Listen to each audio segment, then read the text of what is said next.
Imagine being a U.S. Marshal sent to investigate a missing patient, only to slowly realize that the case was never real and the truth is actually about you.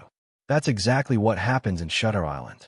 The story follows Teddy Daniels, a U.S. Marshal who arrives at Ashcliff Hospital, a remote mental institution for the criminally insane, to investigate the mysterious disappearance of a patient named Rachel Solando.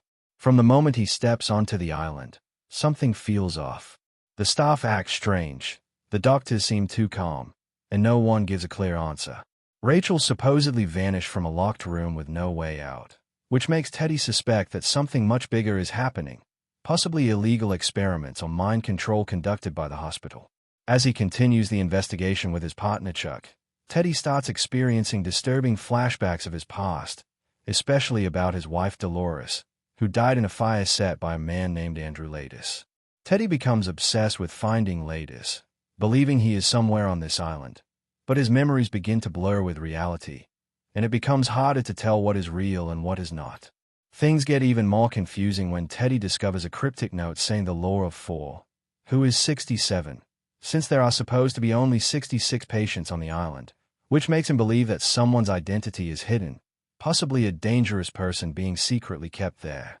At the same time, Teddy suffers from severe headaches, hallucinations, and increasing paranoia, making everything around him feel unreal.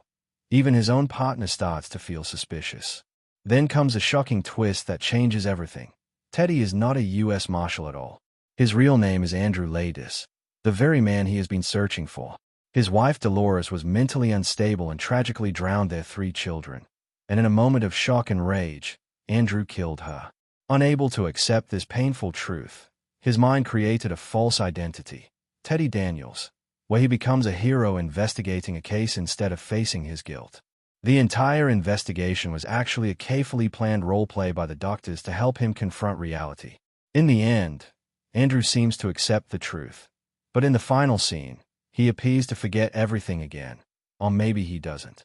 When he says, "Which would be wise, to live as a monster or to die as a good man?" it suggests that he actually remembers the truth but chooses to pretend he doesn't, because living with the guilt of his actions is far more painful than escaping it. So instead, he chooses lobotomy as a way out, not because he is unaware, but because he cannot live with what he has done. In the end, Shutter Island is not just a mystery or thriller, but a deep story about guilt, denial, and the human mind's ability to create its own reality to survive unbearable pain.